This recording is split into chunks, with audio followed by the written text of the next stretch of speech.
media to help us find justice for Bradley. Tume ya huduma za mahakama imepinga uamuzi wa mahakama kuu na uweka mipaka katika namna inavyoshughulikia maombi ya kuondolewa kwa majaji. Tume hiyo sasa imewasilisha rufaa ikionya kwamba uamuzi huo unadhoofisha mamlaka yake ya kikatiba. Grace Ng'ang'a ana maelezo zaidi. Tume ya huduma za mahakama imejitokeza hadharani kutetea wajibu wake wa kuhakikisha uwajibikaji katika idara ya mahakama, ikisisitiza kuwa haitarudi nyuma katika kutekeleza majukumu yake ya kikatiba.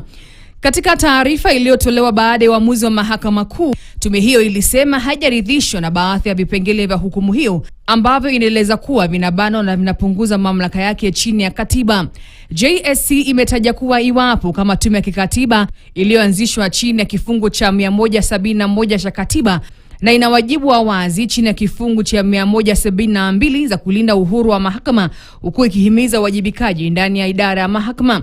Tume hiyo inasisitiza kuwa kifungu cha 168 cha katiba kinaipa mamlaka ya kupokea, kuchunguza na kuchukua hatua kuhusu maombi ya kuondolewa kwa majaji, iwe maombi hayo yamewasilishwa na wananchi au na tume yenyewe. Kwa kuzingatia maslahi ya umma, JSC imedhibitisha kuwa imewasilisha rufaa ikitaka mwongozo kutoka kwa mahakama ya rufaa kuhusu tafsiri sahihi na utekelezaji wa kifungu cha 168 cha katiba.